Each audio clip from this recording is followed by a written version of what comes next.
Chers amis de Podium Jeunesse, bonsoir. La jeunesse a-t-elle un rôle à jouer pour instaurer la paix dans notre pays? C'est la question que nous posons aujourd'hui dans votre émission Podium Jeunesse. Alors que notre nation est traversée par des tensions et des incertitudes, il devient essentiel de réfléchir aux responsabilités des jeunes dans la construction d'une société apaisée. Engagement civique, respect des valeurs, lutte contre la haine, autant de devoirs qui méritent qu'on en parle. Pour aborder ce sujet capital, nous avons le privilège de recevoir deux invités de choix à ma gauche. Nous accueillons M. El Sadat Ibrahim. Vous êtes le président de l'association JLA, Entendez Jeunes Leaders en Action, une association dédiée à l'éveil du civisme, de la citoyenneté et du leadership chez les jeunes. À ma droite, nous retrouvons M. Sefi Amenu Sissi, un visage bien connu de Podium Jeunesse. Vous êtes un expert reconnu en matière de jeunesse et de stratégie. Monsieur, bonsoir. Bonsoir. J'espère que vous allez bien. Très bien, et vous? Je vais bien, merci. Super. Avec vous, nous allons analyser le rôle déterminant que jouent les jeunes dans l'établissement d'une paix durable dans notre pays. Restez donc avec nous pour une discussion porteuse d'espoir. Pour lancer notre discussion, une question essentielle s'impose. El Sadat, en tant que jeune, que représente pour vous une société apaisée? Vous savez, déjà dans la notion de apaiser, déjà nous avons la paix. Et quand on parle de paix, ça a beaucoup de signification. Et pour moi, une société apaisée, c'est une société dans laquelle tout citoyen, peu importe son origine, son âge, son statut, voilà, a les mêmes droits, les mêmes devoirs. Et surtout le sentiment d'être en sécurité, d'être écouté et épanoui, et surtout libre de s'exprimer, mais tout en restant dans la limite de la loi qu'impose son pays. Hormis cela, la notion de la paix impose le fait que nous devons privilégier justement tout ce qui est en relation avec le dialogue face donc à la violence. Merci beaucoup, Sefi Amenu.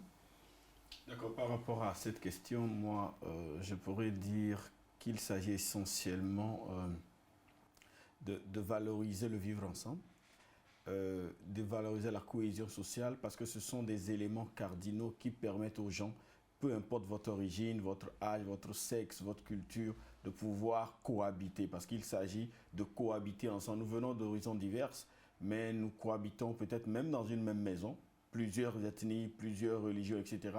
Mais nous sommes dans la même maison, nous habitons le même espace, et donc c'est important de pouvoir se côtoyer paisiblement. Donc la paix devient un élément cardinal qui nous permet de nous accepter malgré nos différences. Merci beaucoup. El Sadat, vous êtes jeune et puisque vous êtes déjà actif sur le terrain, j'aimerais savoir quel est le devoir qui vous semble le plus important pour qu'une société soit apaisée?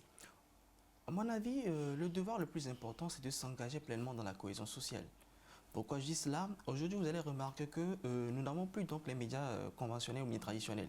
Nous avons dorénavant donc les réseaux sociaux qui impactent dangereusement, voire de façon néfaste, la vie donc, de nos concitoyens. Du coup, l'engagement social et l'engagement pour la cohésion sociale permet à ce que chaque citoyen puisse, dans un premier temps, s'armer donc de patriotisme pour pouvoir disséquer et déceler ce qui est mauvais et ce qui est positif. Et c'est ainsi que naturellement on s'avance vers un état de droit et paisible pour tous. Sefi Amenu, en tant qu'expert, je venais dire en tant qu'accompagnateur des jeunes, quelle analyse faites-vous de cette question? Pourquoi est-il important de parler des devoirs des jeunes aujourd'hui? Est-ce une notion qui a été oubliée?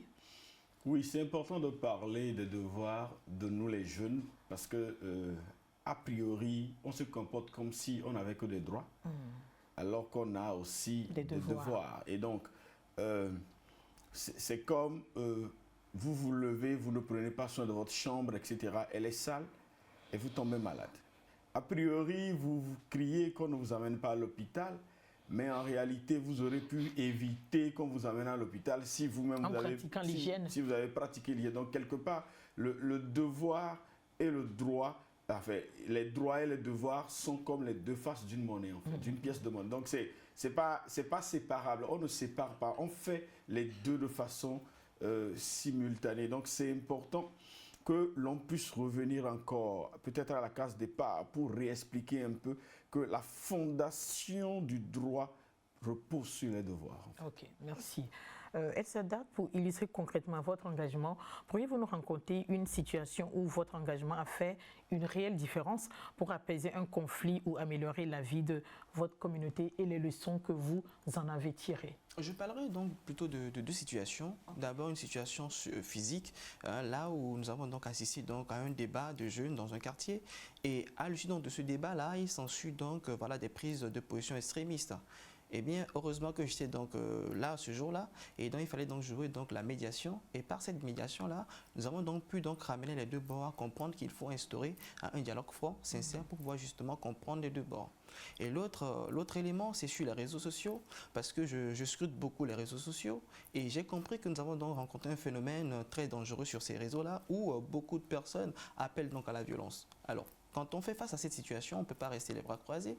En tant que leader d'opinion et puis président d'une association d'organisation de la société civile, il faut donc impacter. Du coup, nous avons donc créé des panels où nous donnons la parole aux voix extrémistes, tant du côté du pouvoir, tant du côté de l'opposition, mais qui épousent donc des idéaux révolutionnaires. Et nous remarquons que à partir du moment où il y a ces genres de panels, c'est difficile dans un premier temps de pouvoir assurer la médiation. Mais quand on fait cet effort-là, on arrive, nous, parce que nous prenons donc la paix, le dialogue, nous arrivons donc à ramener chaque fois les deux bords, à comprendre que ce n'est pas en prenant les discours de haine et tout qui amènent à changer la donne. Il faut d'abord s'asseoir, discuter et toujours ramener donc le dialogue franc.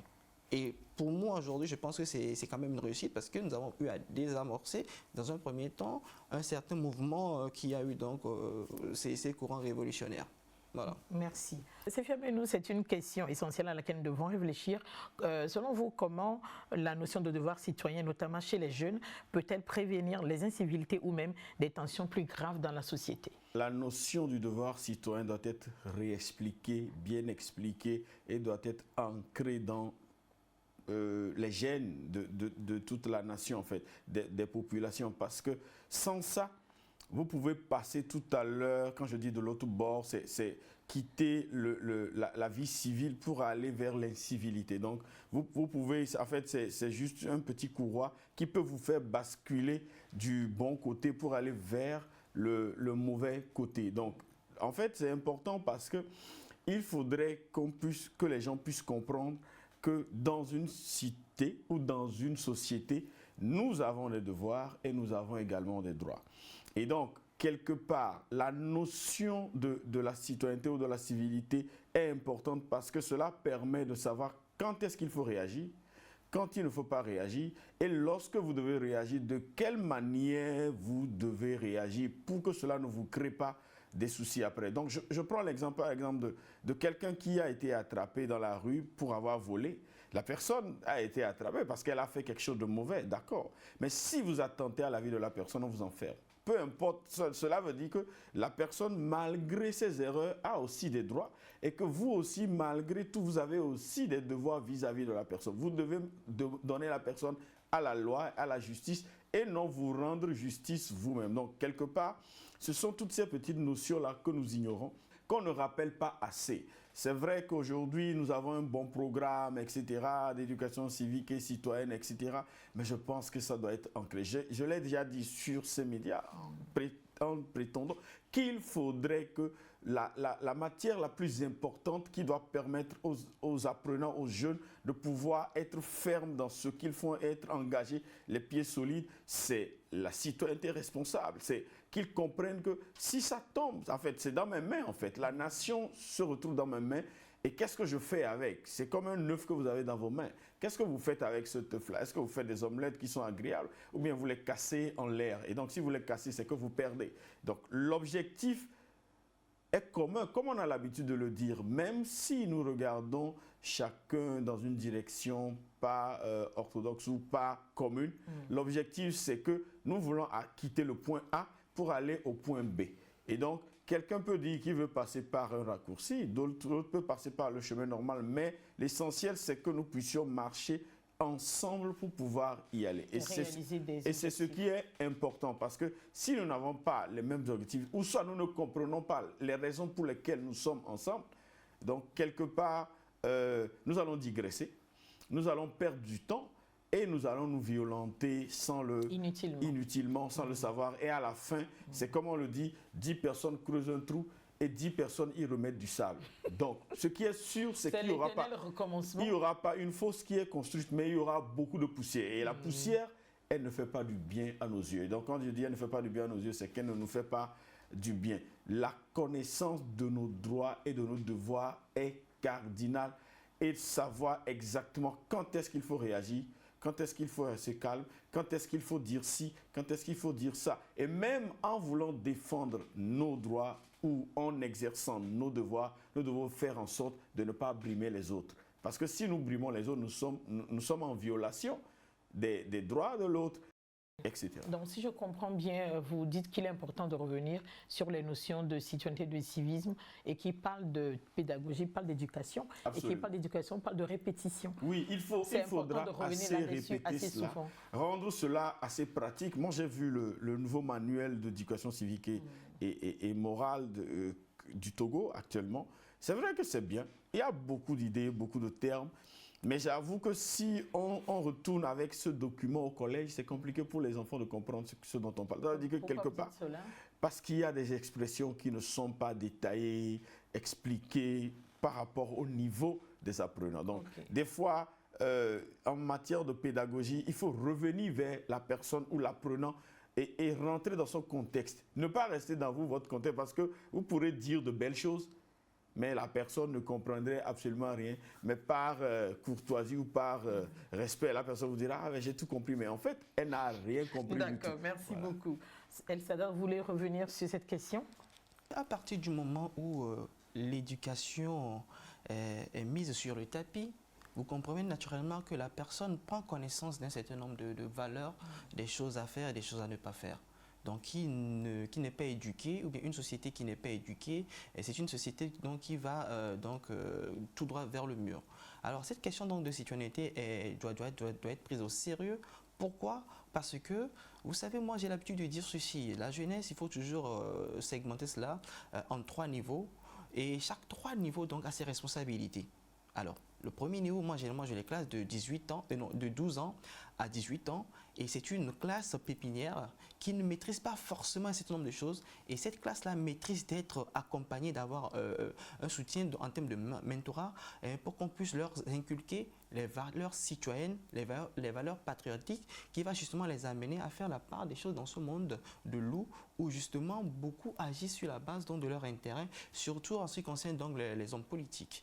Maintenant, quand on passe maintenant de la classe de 19 ans à 25 ans, c'est cette catégorie-là qui commence par se chercher, tant sur le plan professionnel ou sur d'autres plans. Et également, donc, cette catégorie a une autre façon de voir le monde, bien évidemment, et généralement, si on arrive donc à maîtriser et à donner donc les outils nécessaires à cette catégorie-là, déjà ceux qui sont donc en bas de cette catégorie commenceront par avoir aux catégories suivantes un certain nombre donc de leaders à suivre, des exemples convenables à suivre. Du coup, il faut aussi donc permettre à cette catégorie de 19 ans à 25 ans les moyens nécessaires pour faire éclore leur talent, pour éclore leur capacité, justement, et ça peut donner espoir. Maintenant, quand on va de la catégorie donc, de 26 ans jusqu'à 35 ou à 40 ans, c'est cette catégorie qui, normalement, a atteint une certaine réussite, qui doit normalement être maintenant le modèle de réussite d'une société. De référence. Donc, du coup, aujourd'hui, nous devons, aujourd'hui, travailler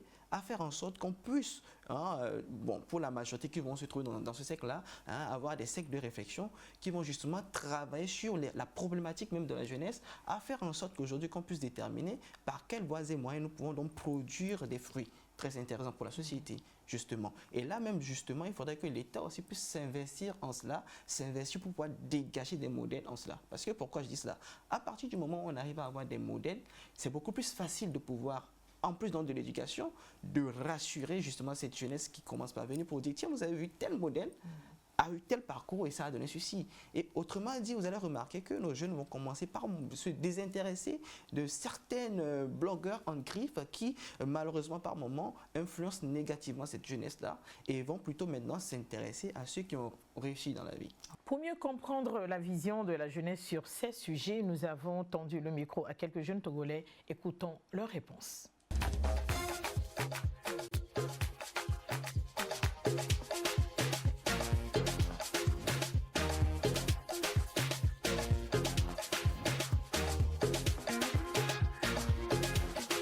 Parmi les devoirs, quel est selon vous celui que les jeunes doivent absolument respecter pour que notre société reste calme et apaisée? Selon moi, le devoir que les jeunes doivent respecter pour que notre société soit calme et apaisée, c'est le respect de l'autre.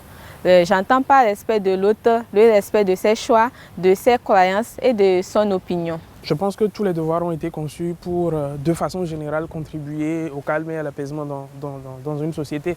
Donc tous les devoirs doivent être respectés a priori. Mais celui qui est le plus important, selon moi, ou ceux qui sont les plus importants, sont les devoirs envers nos concitoyens frères au sein de la communauté. Si j'ai aujourd'hui des opportunités qui me mettent un tout petit peu à un certain niveau dans cette jeunesse-là, j'ai une responsabilité vis-à-vis de ceux qui n'ont pas les mêmes accès que moi. Aujourd'hui, cette jeunesse-là, c'est une jeunesse qui est diversifiée en termes de tranche d'âge, en termes d'accès à l'éducation, ce ne sont pas les mêmes choses. En termes de perspective et de vision, chacun, selon la façon dont il a évolué dans son environnement, a une façon différente de voir les choses. Et donc le sens du devoir est fortement influencé par tous ces clivages sociaux-là ou par le déséquilibre social qu'il peut y avoir dans nos communautés africaines.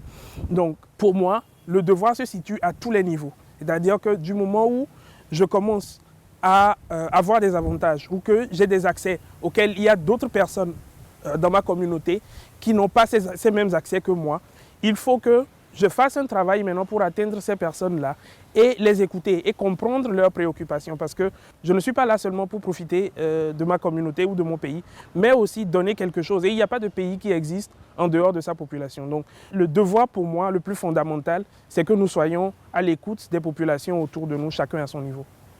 À votre échelle, que faites-vous concrètement pour éviter les disputes et calmer les tensions autour de vous?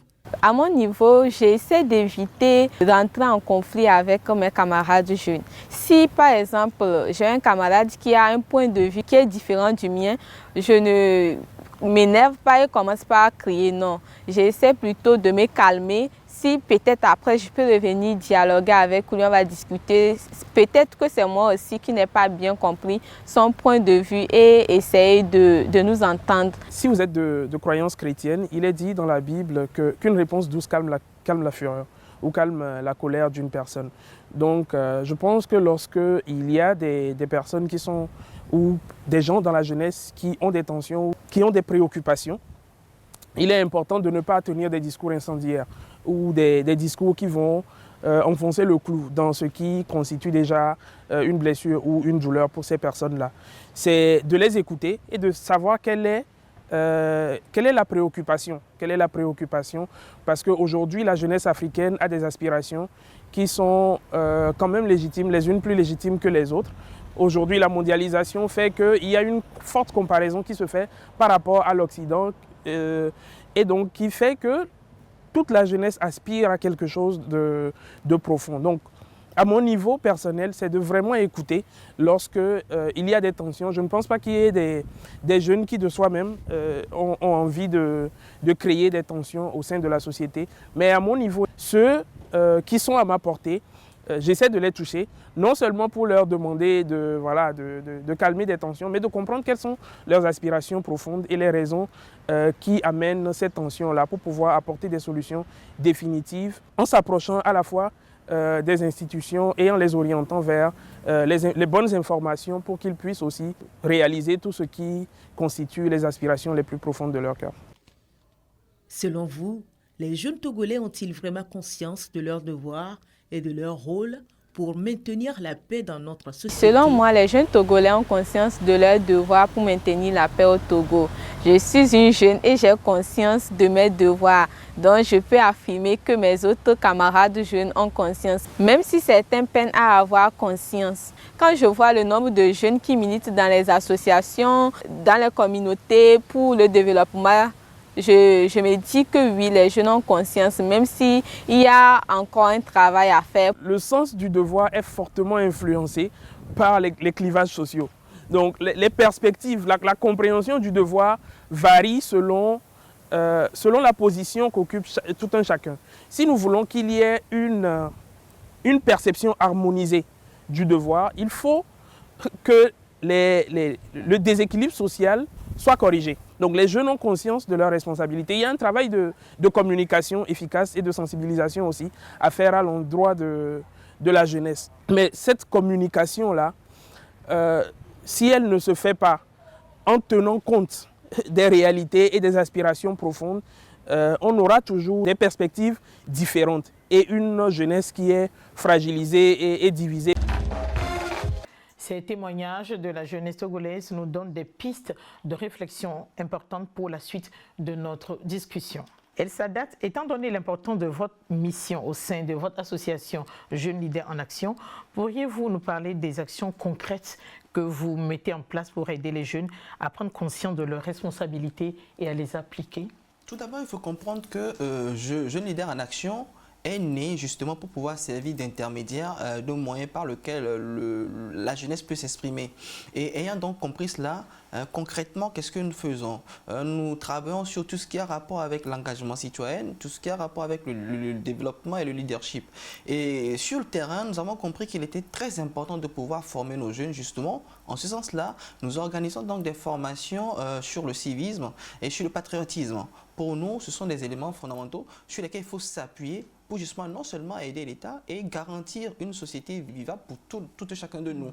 Et de l'autre côté, nous organisons surtout également des tables rondes de discussion pour justement montrer à nos jeunes frères que, vous savez, on peut avoir donc des points de vue carrément opposés, mais cela n'empêche pas en fait des discussions. Mais ces discussions permettent justement de pouvoir explorer diverses idées et améliorer et s'enrichir naturellement. Donc aujourd'hui, nous travaillons donc sur ces deux aspects. En attendant, et justement ça participe à la situation sociopolitique du pays que nous vivons aujourd'hui. Séphia Menou, pour un accompagnement efficace des jeunes, il est important de définir le rôle que les adultes, les institutions ou les associations doivent jouer pour les aider à prendre conscience et à mettre en œuvre leurs devoirs.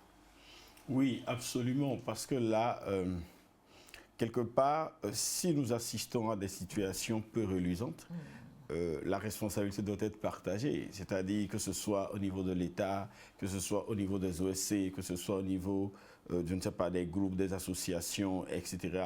Plus loin, même au niveau des congrégations également. Tout le monde a un rôle à jouer, un rôle important, même si c'est, en fait, si nous répartissons 100% par exemple, même si c'est 1%, votre rôle est important parce que sans les 101%, on n'atteindra pas 100%. Exactement. Donc, a priori, tout le monde a un rôle à jouer, tout le monde doit connaître son rôle de telle manière à pouvoir bien le jouer. C'est comme une équipe. Et donc, le gardien de but, il sait où il est, le défenseur sait où il est, l'attaquant sait où il est. Mais en fait, personne ne pourra atteindre le résultat s'il ne collabore pas ou s'il ne travaille pas ensemble. Donc, techniquement, tout le monde va jouer sa part. Donc, que ce soit les parents, parce qu'au-delà, les questions de citoyenneté essentielles doivent être inculquées par les parents. Ce n'est pas à l'école, parce que l'enfant passe plus de temps, même l'enfant, le jeune, l'ado, on passe plus de temps peut-être à la maison avec la famille qu'à l'école. À l'école, c'est peut-être quelques heures. La base de cette éducation, c'est la maison. La maison. Essentiellement, la maison. Ce n'est pas une histoire voilà, le code civil dit, le code pénal, ce n'est pas de ça qu'on parle. Si tu apprends à ton enfant, tu n'insultes pas ton prochain. Même si la personne t'a offensé, tu lui dis. Donc, ce sont des bases qu'on enseigne à la maison. Ce n'est pas à l'école. Maintenant, l'école vient parce qu'on a le cours d'éducation civique et morale. Mais je pense que, comme je le dis, il faudrait qu'on trouve le mécanisme pour rendre cela plus pratique et que les gens y adhèrent sans se sentir forcés. Parce que, comme on le dit, vaut mieux convaincre que vaincre.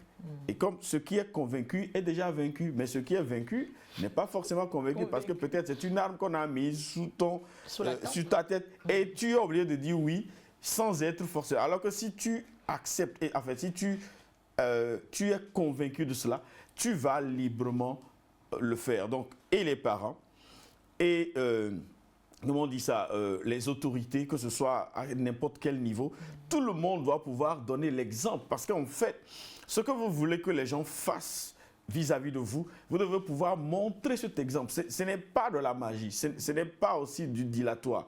Vous devez être un bon exemple. Vous voyez un peu plus loin quand vous lisez, en fait, pour ceux qui ont fait les cours de droit, ils ont vu quelque part qu'on parle le responsable de l'État est un bon père de famille. Et maintenant, qu'est-ce qu'on met dans bon père de famille? Un bon père de famille a l'obligation d'éduquer ses enfants filles comme garçons, à devenir de bons pères ou de bonnes mères de famille. Donc, dans le futur. Dans le futur. Donc ça veut dire que la responsabilité au niveau du cercle familial est assez importante. Même au niveau étatique, on considère l'État comme une grande famille où chacun joue son rôle, l'oncle, la tante, etc. Mais c'est que tout le monde doit savoir le carcan dans lequel ou le couloir dans lequel il court, il évolue. Savoir si j'évolue de telle manière, comment je peux tirer l'autre pour qu'il aille vers ici, pour qu'il aille encore plus loin. Comme l'a dit mon frère Sada tout à l'heure, c'est d'avoir des repères en fait. Et donc aujourd'hui, la société civile aussi doit jouer son rôle. Le rôle de la société civile, c'est d'accompagner essentiellement l'État à aller vers ce qui est bien, à aller vers ce qui est mieux en fait. Donc, puisque dans l'histoire des nations, peu importe la nation, nous avons compris qu'à un moment donné, l'État ne pouvait plus tout faire en fait. C'est pourquoi la société civile est née. La société civile ne vient pas balayer ce que l'État fait, elle vient compléter ce que l'État fait. Mais au-delà de compléter, elle joue le rôle de, entre guillemets, rappel en fait. Pas rappel forcément à l'ordre, mais rappeler de façon pratique. Rappel-mémoire. Rappel-mémoire. Ah, il y a ça qu'on ne fait pas. Est-ce qu'on peut recadrer de telle manière? Donc, on est dans la co-construction et non dans le fait de venir balayer. Tout dit, voilà, ce que nous pensons, c'est la meilleure des choses, etc. Merci. Je voulais donc ajouter 2 mots. Et aujourd'hui, je pense que pour faire simple, les adultes doivent dépasser le cadre de donneurs de leçons pour tendre vers des modèles. Parce que les enfants, généralement, suivent et copient ce qu'ils voient. Et de l'autre côté, au niveau des institutions et de l'État, il faudrait que l'État puisse mettre en place des cadres de discussion, de dialogue, que vont maintenant utiliser les associations, puisque les associations à la base travaillent sur le terrain et vont vers, vont vers la prise d'informations réelles et travailler. En cela, ça permettra de faire quoi? Une fois que, en tant que, bon, je parle justement parce que je fais partie donc d'une organisation de la société civile, on a des informations, on écoute les jeunes, on prend en compte leurs préoccupations, mais il faudrait qu'on ait un retour en arrière vers une structure qui puisse véritablement nous écouter, transmettre ces doléances-là et qu'on revienne également donc leur apporter un certain nombre de solutions. C'est là même qui renforce notre crédibilité auprès de cette jeunesse-là. Donc on doit travailler donc en synergie. C'est ce que je vais dire pour appuyer donc le dire de mon aîné. Donc l'établissement d'un cadre de concertation, de dialogue est très important. C'est fermez-nous pour une société juste, l'équilibre est la clé, vous convenez avec moi. Alors, quelle est la différence entre un droit et un devoir et pourquoi est-il si important d'équilibrer les deux? Il faut équilibrer les deux. C'est comme pour les Asiatiques, on parle du yin et du yang. C'est-à-dire que c'est comme le jour et la nuit. Les deux sont en équilibre. Vous avez vu qu'on met 12 heures pour le jour et presque 12 heures pour la soirée et la nuit. Donc, c'est les deux qui font 24 heures en fait. Donc, quelque part, le droit et le devoir sont les deux faces d'une monnaie. Et comme j'ai l'habitude de le dire, maintenant, l'équilibre, c'est qu'on ne va pas seulement réclamer ses droits et oublier de faire ses devoirs. C'est comme votre père. C'est à ce à quoi on assiste la plupart du temps. Malheureusement, parce que si vous avez droit à être nourri, en fait, vous avez droit peut-être à être nourri, ok? Vous avez aussi le devoir, lorsque peut-être votre maman vous dit « va me chercher de l'eau », d'aller lui chercher de l'eau. Parce qu'en fait, vous ne pouvez pas dire « non, non, non, tu dois me nourrir d'abord ». Avant que moi je ne cherche de l'eau. L'un ne précède pas l'autre. C'est comme les deux marchent en fait. Donc on ne peut pas réfléchir droit en ne réfléchissant pas devoir. C'est malheureusement ce à quoi nous assistons actuellement, ce à quoi nous assistons dans la société togolaise aujourd'hui. Nous réclamons beaucoup de droits, mais nous oublions l'arrière-plan en se disant est-ce que j'accomplis véritablement mes devoirs pour prétendre ou me prévaloir de ci ou de ça. Et aujourd'hui, la magie que nous pouvons créer, c'est de pouvoir faire comprendre à tout le monde que les droits marchent de pair avec les devoirs et que les devoirs marchent de pair avec les droits. Aujourd'hui, des fois, il peut arriver qu'on réclame beaucoup de choses de la nation. Mais on ne se pose pas la question de savoir qu'est-ce que moi je fais, moi, ce que je réclame là, qu'est-ce que je fais pour que cela soit favorisé en fait. Donc, comme on dit, à l'ordre, clone à l'ordre. Donc, ça veut dire que quelque part, les anciens ont compris intuitivement qu'on a besoin toujours d'une autre personne pour pouvoir faire ci. Donc, de la même manière, les devoirs pour être forts ont besoin des droits forts. Et de la même manière, les droits pour être forts ont besoin que les devoirs soient bien faits. De telle manière que lorsque les deux se lèvent, que personne ne regimbe en disant tu réclames ci, ça, mais tu ne fais pas ci, ça. Donc, quelque part, de façon pratique, nous avons le devoir, par exemple, de réclamer nos droits. Ça, c'est un droit fondamental absolu. Mais nous avons aussi le droit d'accomplir nos devoirs. Et donc, quelque part, ce n'est pas un jeu de mots, mais c'est pour rappeler à la conscience individuelle et collective de chacun que avant de pouvoir se prévaloir de quelque chose, il faut t'assurer que tu as tout réglé. Droit et devoir, on va comprendre ça de façon basique, que ce sont des éléments qui nous identifient en fait. Donc ce sont des principes ou des valeurs qui nous aident à pouvoir vivre bien. Quand vous n'êtes pas d'accord, vous pouvez dire non. Mais quand vous dites non, posez-vous la question de savoir jusqu'à quel degré vous pouvez dire non, jusqu'à quel degré vous pouvez baisser la garde. El Sadat, votre réaction par rapport à la question ? Équilibrer droit et devoir. Oui, vous savez, il faut toujours passer par la définition des deux termes pour que les gens puissent comprendre. Et là, moi, je dirais que le droit, c'est l'ensemble des garanties que la société permet donc à tout citoyen. Alors, justement, quand c'est des garanties, nous sommes plus à même de pouvoir tout le temps réclamer ces garanties-là. Parce que c'est ce qu'on nous doit. Mais nous oublions que les devoirs, pour résumer, c'est l'ensemble des obligations que nous devons envers la société et envers nous-mêmes, et c'est ce qui garantit d'ailleurs encore le droit des autres entités donc, de cette même société. Alors, parlant donc de ces deux éléments-là, ça ne peut que marcher que de pair, comme mon aîné l'a soulevé tout à l'heure, et en ce sens-là, encore une fois, il faudrait que nous ayons encore vers l'éducation et l'éducation. Pourquoi je dis cela? Généralement, de vous à moi, combien de personnes aujourd'hui sont indiquées sur le code pénal du Togo? Vous allez être étonné par rapport à cette question parce que c'est un travail que nous avons fait au niveau de notre association. Nous nous sommes rendus compte que malheureusement, beaucoup n'ont pas d'informations là-dessus. Alors qu'on dit souvent que nul n'est censé ignorer la loi, mais s'il n'y a personne pour pouvoir donc faire comprendre également ces notions à nos concitoyens, qui le fera? Et dans ce sens, nous nous inscrivons toujours pour pouvoir donc faire de la pédagogie. Quand bien même que c'est mal compris par certaines personnes qui sont à des clivages extrémistes, qui pensent qu'on a pris position, mais non. Aujourd'hui, il est très important de pouvoir éduquer parce que c'est grâce à l'éducation qu'on arrive à faire la distinction entre le bien et le mal et savoir à quel moment j'ai fauté et à quel moment je suis en droit de réclamer. Merci, je reste avec vous. Vous le savez, il est essentiel de comprendre comment la jeunesse peut transformer les perceptions. Comment la jeunesse peut-elle être un véritable moteur de changement pour apaiser les tensions plutôt que d'être perçue parfois ou souvent comme une source de troubles? Ah oui, la jeunesse, vous savez, ce qu'il faut faire dans un premier temps, c'est que la jeunesse doit reconnaître qu'elle est nantie de forte potentialité, et de la force donc, de la création et beaucoup donc de possibilités. Et l'autre élément qu'il faut comprendre, et ça va faire mal ce que je vais dire, à un moment donné, il ne faudrait pas que nous nous posions la question, qu'est-ce que la société doit nous faire? Parce que de cette question naît la frustration. Nous devons donc dépasser cette question et plutôt nous positionner comme qu'est-ce que nous devons donc apporter à la société? Et je vais encore donner un exemple personnel parce que c'est de là qu'est née notre association. Parce que nous nous sommes posé la question, qu'est-ce que nous pouvons faire justement à partir donc des remarques, des observations que nous avons eu à faire? Et de là naissent alors nos initiatives. Et maintenant de nos initiatives justement, nous approchons, nous écoutons les jeunes. Cela permet maintenant de régler justement les problèmes de la société. Parce que si à chaque fois on doit se positionner comme qu'est-ce que la société doit nous faire, on inhibe notre capacité de réflexion, notre capacité de pouvoir transcender notre créativité. Alors que justement, dans les sociétés où il y a eu donc, si on se rappelle de nos histoires qu'on nous enseigne à l'école, pour ce qui concerne donc la civilisation européenne et tout cela, vous allez remarquer qu'ils ont pu créer un certain nombre de choses que nous aimons aujourd'hui utiliser par de la difficulté.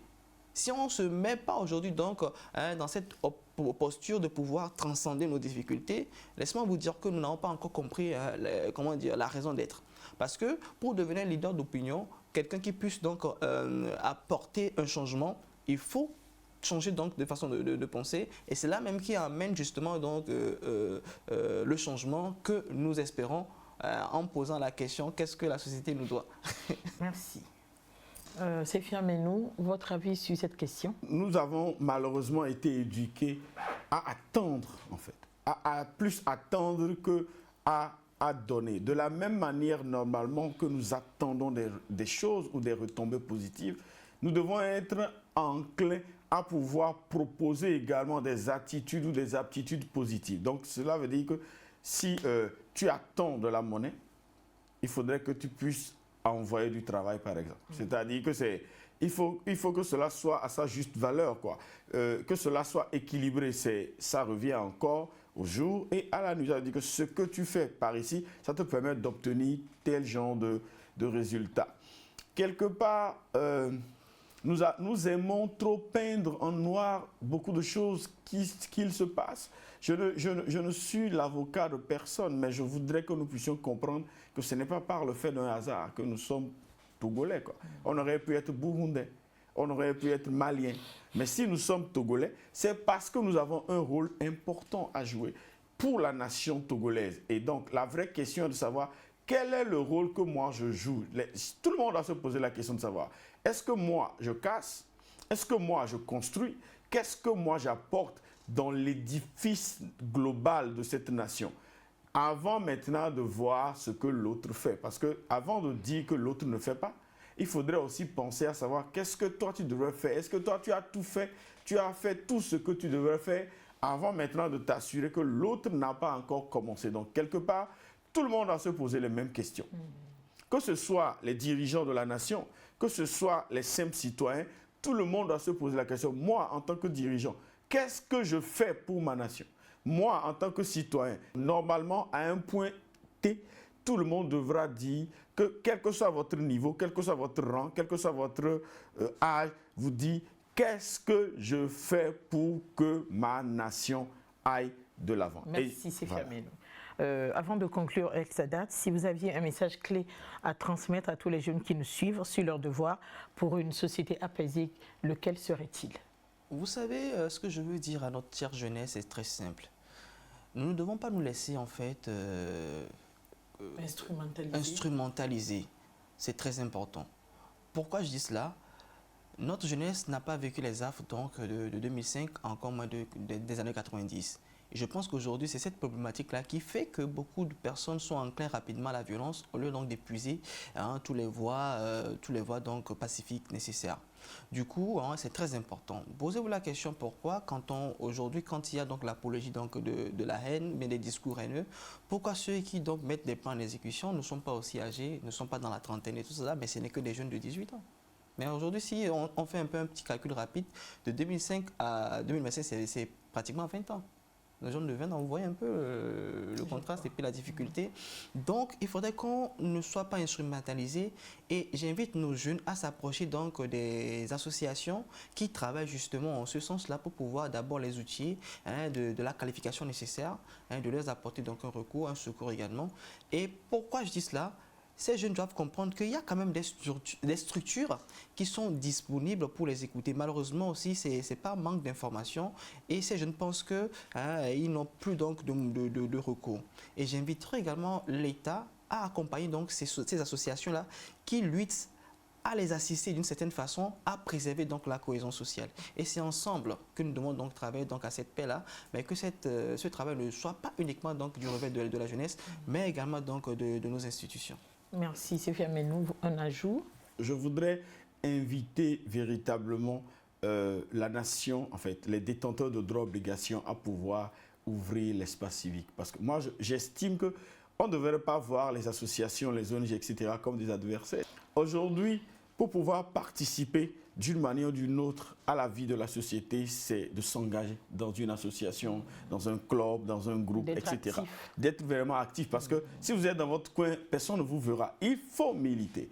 Et je pense que c'est un appel, par exemple, voilà, mon cher collègue parle de son association, des jeunes qui se sont intéressés devraient pouvoir venir voir qu'est-ce qu'il se fait, qu'est-ce qu'ils peuvent faire, qu'est-ce qu'ils peuvent apporter. Et c'est de la même manière également que un appel est lancé à beaucoup d'autres jeunes également.